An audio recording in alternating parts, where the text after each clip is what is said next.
Hi friends, ఎలా ఉన్నారు? అందరూ బాగున్నారా? ఈరోజు మరొక కాన్సెప్ట్తో నేను మీ ముందుకైతే రావడం అయితే జరుగుతుంది. మీరు ఏదైతే తమ్లైన్లో చూసారో ఆ కాన్సెప్ట్ ఏంటంటే, మ్యారేజ్ అయిన తర్వాత రోజు భర్త కనుక చనిపోతే భర్త సంపాదించిన ఆస్తిలో, భర్త ప్రాపర్టీలో భార్యకు ఏమైనా రైట్ ఉందా పొందేది అనే దాని గురించి తెలుసుకుందామండి. ఈ కాన్సెప్ట్ చెప్పడానికి గల కారణం ఏంటంటే, రీసెంట్లో మా ఫ్రెండ్లో ఒకరు అడిగారు నన్ను ఈ కాన్సెప్ట్ గురించి చెప్పమని. అయితే ఏంటంటే, వాళ్ళకి తెలిసిన రిలేటివ్స్లో మ్యారేజ్ అయిన తర్వాత 6 నెలల తర్వాత భర్త అయితే చనిపోవడం అయితే జరిగింది. సో చనిపోవడం తర్వాత ఆ భార్యకి అయితే వాళ్ళ అత్తమామలు కూడా ఏ విధమైన ఆస్తి రాదు, నీకు ఏమీ రాదని చెప్పడం ద్వారా అక్కడి నుంచి వెళ్ళిపోయారు. అయితే ఇది లీగల్గా అయితే వారు ఆ రోజైతే వెళ్ళలేదని నాకైతే తెలిసిందండి. అయితే దాని గురించి నేను కాన్సెప్ట్ ఇప్పుడు మీకు చెప్తున్నాను.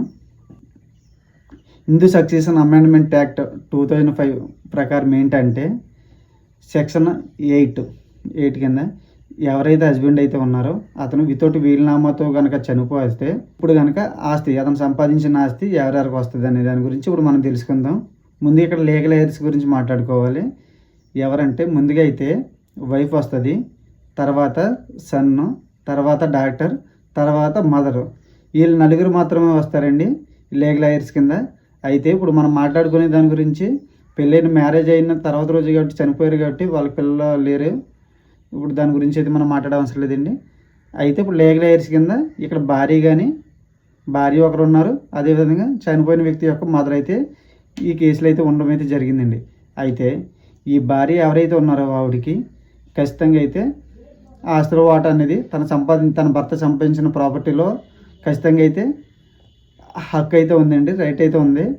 అది కూడా ఇప్పుడు ఎలాగంటే, ఎవరైతే చనిపోయిన వ్యక్తి ఉన్నారో అతని మదర్ కూడా ఇంకా బతికుంది కాబట్టి వీళ్ళకి అతను సంపాదించిన ప్రాపర్టీలో ఆఫ్ అంటే 50% అయితే షేర్ అయితే రావడం అయితే జరుగుతుందండి.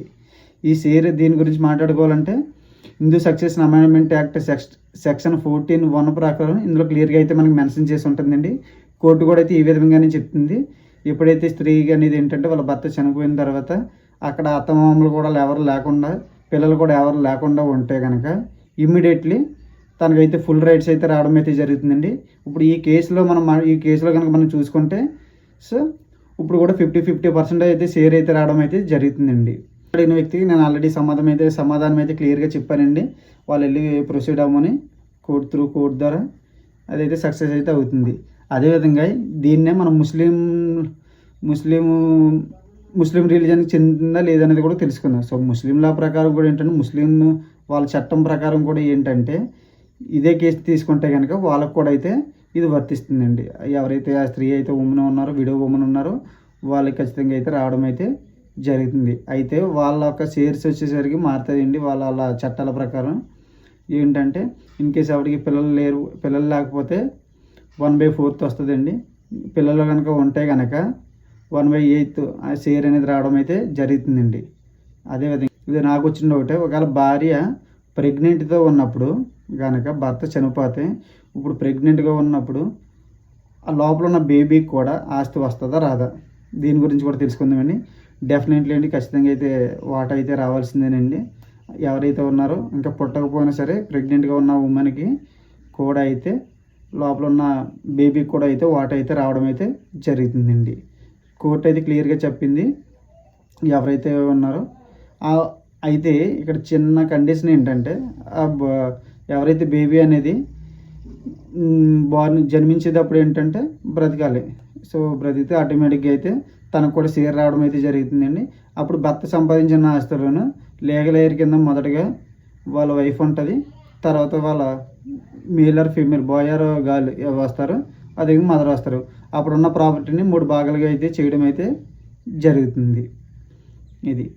అది కొన్ని సందర్భాల్లో పెళ్ళైన తర్వాత 10 సంవత్సరాలు కానీ పిల్లలు పుట్టకపోతే, ఈ లోపల ఎవరినైనా అడాప్షన్ తీసుకున్నప్పుడు ఒకరిని పిల్లలు ఉంటారు. అదేవిధంగా అడాప్షన్ తీసుకున్న తర్వాత వైఫ్ అనేది ప్రెగ్నెంట్ అయిన తర్వాత హస్బెండ్ చనిపోతే కనుక అప్పుడు కూడా అయితే ఈ ఆస్తి అనేది ఏంటంటే అందరికి సమానంగా వస్తుందండి. అక్కడ లీగల్ ఎయిర్ కింద ఎవరైతే ఉన్నారో, లీగల్ ఎయిర్స్ కింద ఎవరు ఉంటారో ఇక్కడ వైఫ్ వస్తుంది, తర్వాత డాక్టర్ వస్తారు, తర్వాత సన్ వస్తారు, ఆ తర్వాత మదర్ వస్తారు. ఇన్ కేస్ మదర్ లేకపోతే కనుక ఇప్పుడు ఎవరైతే ఈ వీడియోకి సంబంధించిన ఎవరినైతే అడాప్ట్ చేసుకున్నారో ఆ పిల్లోడికి కూడా అయితే ఈక్వల్ షేర్ అయితే రావడం అయితే జరుగుతుంది. ఇదండి. మీకు ఇంకా దీని గురించి ఏమైనా క్లియర్గా మీకు ఏమైనా తెలుసుకోవాలనుకుంటే మీరు నన్ను అయితే సంప్రదించండి. నా నెంబర్ అయితే డిస్ప్లే మీద అయితే స్క్రోల్ చేస్తున్నాను.